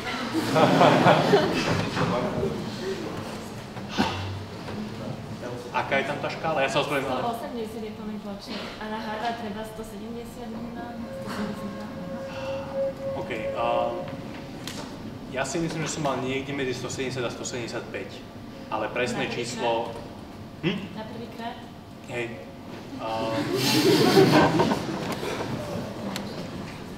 Presné číslo...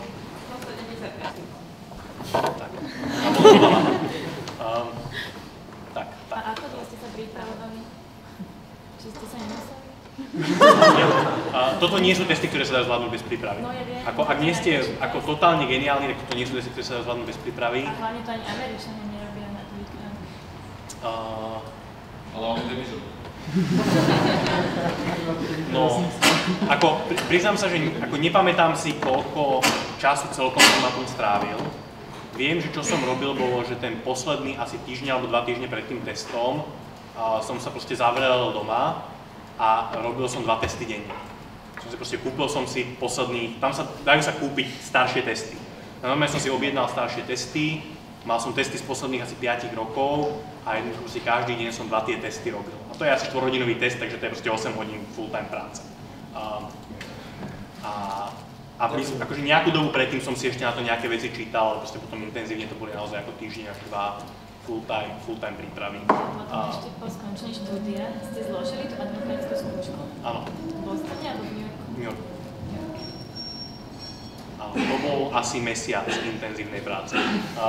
Asi bude lepšie toto povedať si potom osobne. Pre tých z vás, ktorí netušia vôbec, o čom sa hovorí, LSAT je taký podobný test ako tie SATčka GMAT, ktorý proste treba zložiť na to, aby vás na tú školu zobrali. Opäť pomerne intenzívny. A dôležitá vec v advokácii, ak o nej premýšľate, sú 2 typy štúdia, LLM, JD.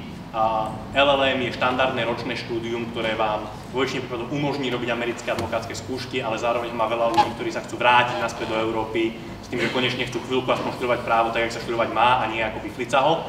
A naučiť sa, ako čo je moderné právo a nie to, čo bolo niekedy v Ríme.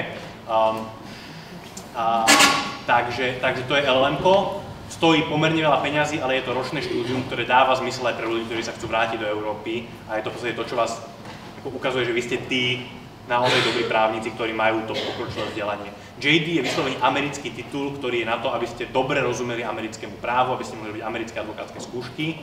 Keď sa s ním vrátite do Európy, bude vám úplne na nič. Bude vás stať veľa peňazí, ale na Slovensku s tým prakticky nebudete mať.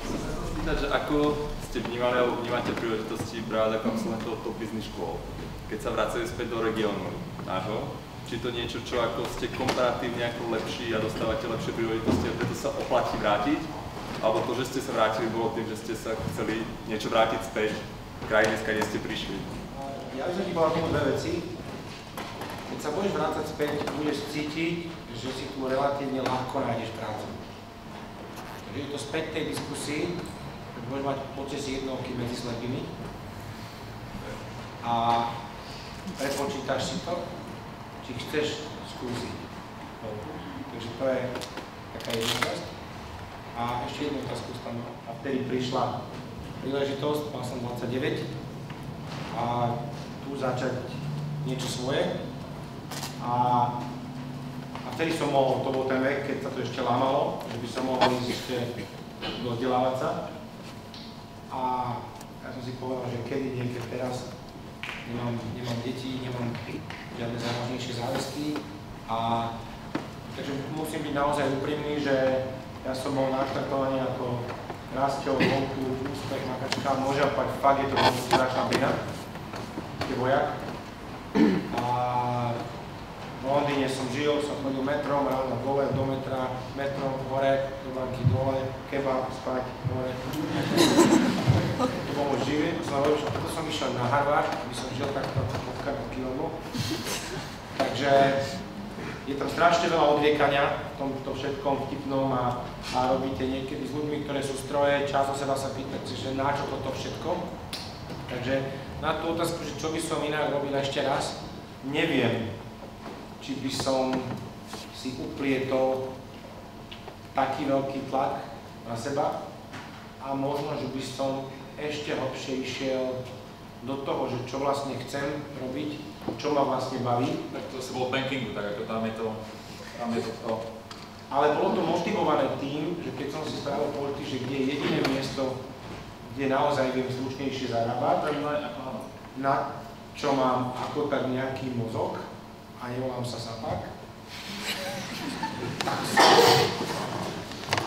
tak som hľadal, aj v basketbale mi to nevyšlo, takže som hľadal, že kde sú tie príležitosti, čiže aj vtedy ste si museli nejak zložiť svoj profil a napríklad mi sa na Harvarde podarilo aj z Headhuntera, veľmi kuriózneho, 2,9 m vysokého Nemca v žltej košeli s červenou kravatou, vyzerá jak Tomáš Goča.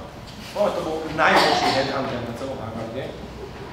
A zostal som s ním v kontakte a tým, že som mal strašne čudné CVčko, ktoré nepasovalo do americko-anglosaských šablón, tam ste normálne proste šablóna, pozerajú si vás score, college, undergrad, toto, Morgan Stanley, dobre, tak prejdete tým skenerom. Ja som nepasoval do ani jedného skenera. A musíte na tú cestu a ten človek začal otvárať dvere. Pre mňa začiatkom bola práca v Nemecku. Čiže u mňa môj prvý job, ktorý veľmi slušne platil, bol vo Frankfurte, tým ostatní boli v Londýne a v New Yorku. Ale hovorím, niekedy musíte ísť od klukov, aby ste sa niekam dostali. Takže treba experimentovať, treba skúšať a treba ísť do nových víziev. Ja by som chcel spýtať, moje meno je Vlado, chcel som sa spýtať, že v súvislosti s tým, že kto každý chce ísť na Harvard, tak aj Laco, ty si spomínal, že si zistil, že právo nechceš robiť. Je vôbec tá myšlienka, že ísť do Ameriky na nejakú školu pre niekoho, kto úplne nevie, že čo chce presne robiť v živote? Lebo myslím si, že veľa ľudí je takých nerozhodných, že tuší možno, že nejakú oblasť chce robiť, nevie úplne presne. A druhá vec si myslím, že veľa z tých ľudí je...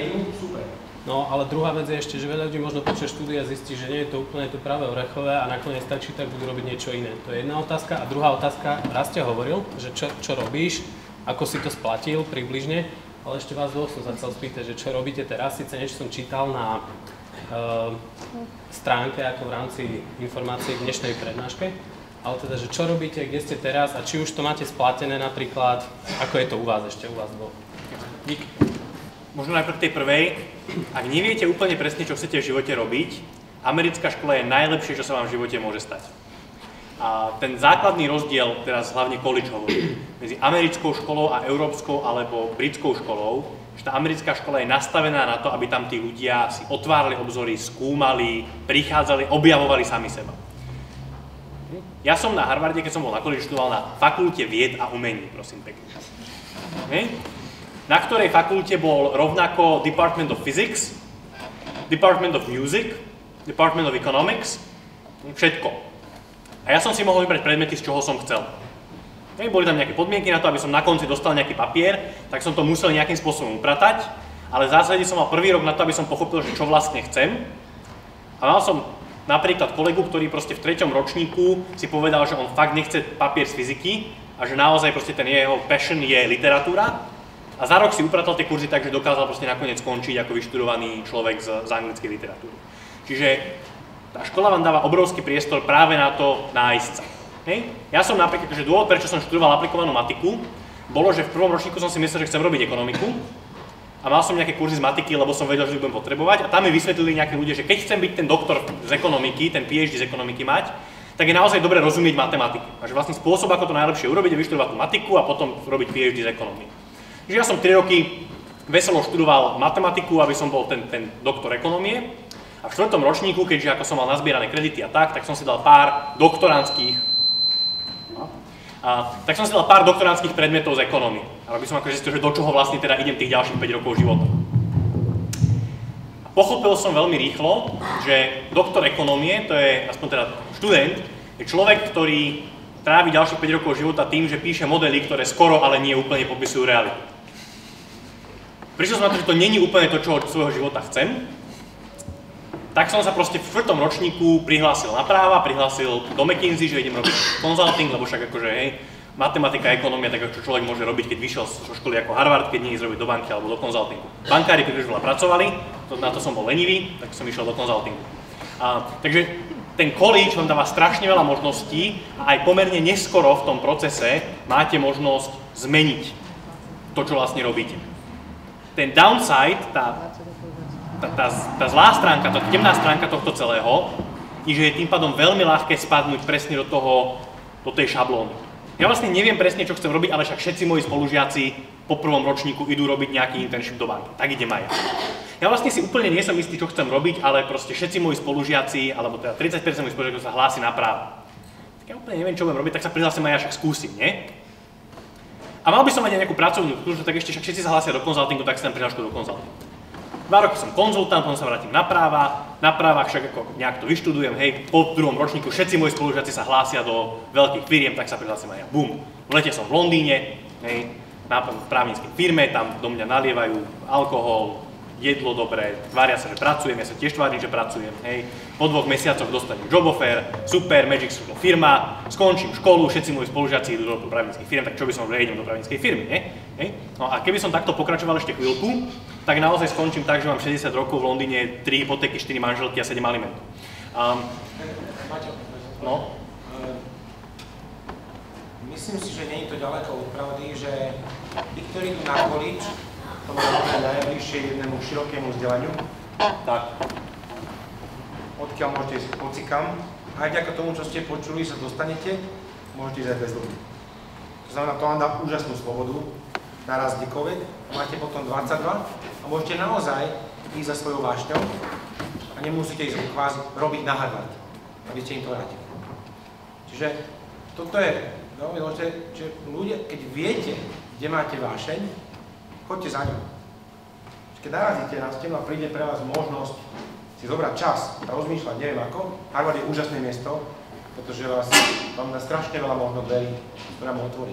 Takže to je jedna taká moja rada, aby sme to nešli umelo, chcem to mať na CVčku, je to super, pretože nemusí to byť ono, ale to stres.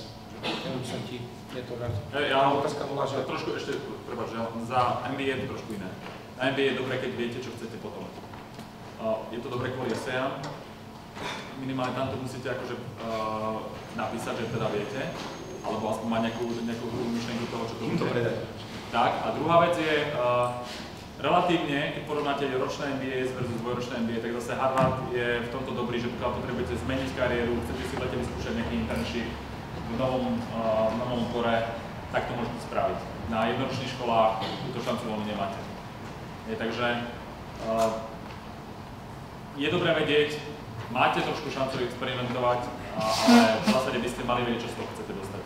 Lebo keď tam prídete, tam je také saying, že je to ako pitie z hadice hasičskej, keď tam dojdete, pretože tam neviete čo skôr. Tam sa môžete úplne roztrhať, čo vlastne je tam 50 aktivít naraz, ktoré môžete robiť.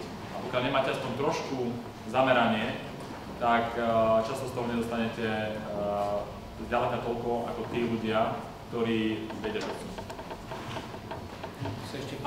Druhá časť otázky, ako sme to teda splatili alebo splácame.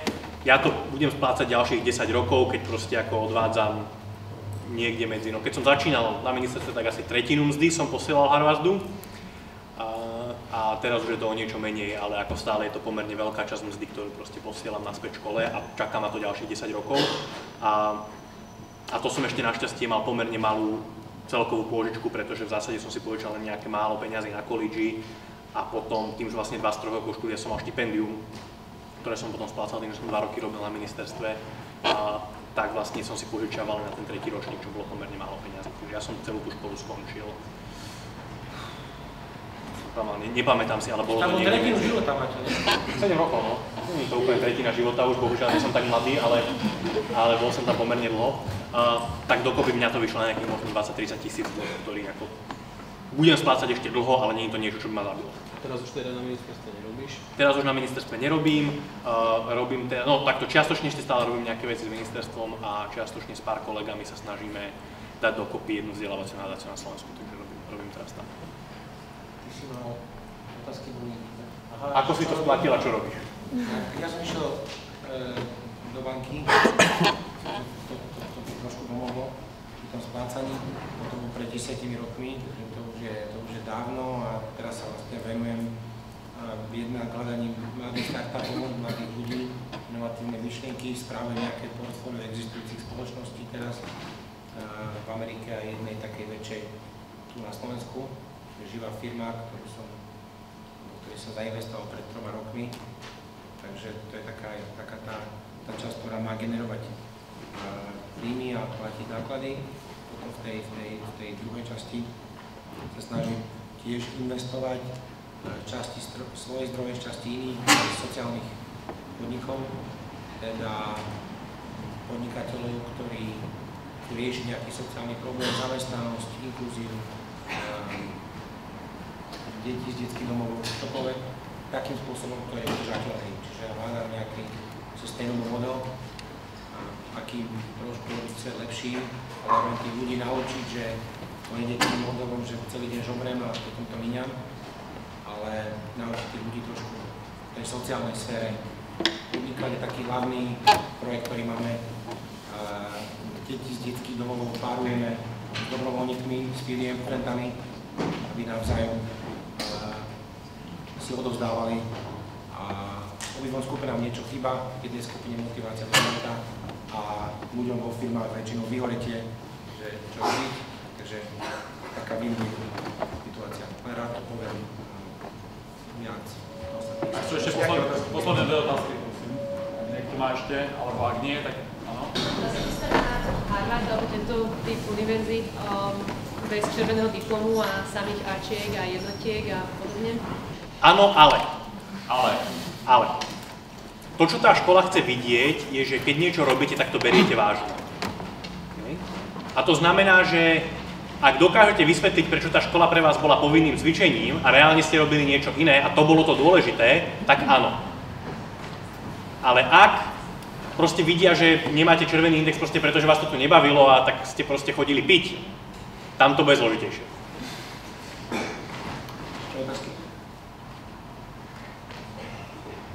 Takže veľmi pekne ďakujeme ešte raz, že ste toľko prišli.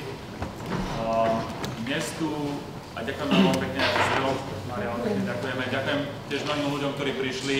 Ja som sa volal ľudí aj z iných škôl, top škôl, máme tu ľudí z Princetonu, Whartonu, tu vidím, a ďalších skvelých škôl, takže ktorí budú na tej afterparty. Možno ešte si ich tu môžete skúsiť odchytiť aj priamo tu, ktorí nepôjdete na tú afterparty do Akubu. Tak mi pomôžni, že kto to vlastne je. Zdvihnite ruky. Sú to táto krásna mladá slečna v tom Miška Jacová z Princetonu, ktorá bola na undergrade. Vzadu máme Goldman Sachs z Londýna a Wharton. Môžeš zdvihnúť ruku. Palino. Takže skúste si ich tiež odchytiť. Možno tu ešte medzi nami sú spomínali nejakí Harvardiaci, ktorých ani nepoznám, takže je tu ešte niekto z Harvardu alebo z top škôl? No, možno sa nám ja zatiaľ, ale možno keď na niekoho natrafíte s malým Harvard tričkom, tak to bude on. Dáme možno nejakých 10 minút ešte na to, aby ste prišli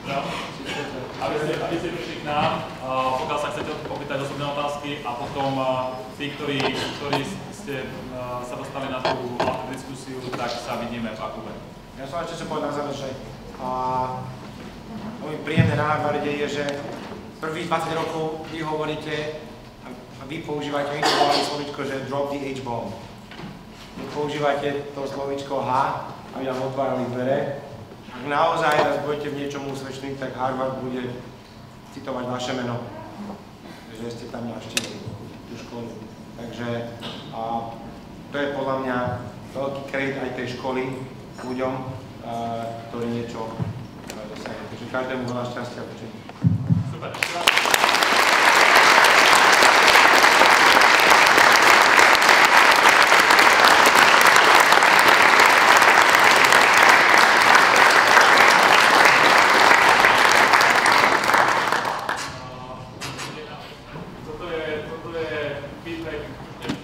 Máte smartfóny, tak môžete fotiť a dostať sa na hodnotenie, iba je to fakt minúta práce, 5 hviezdičiek a nejaké nápady na to, ako to zlepšiť, keď to budeme robiť na budúce.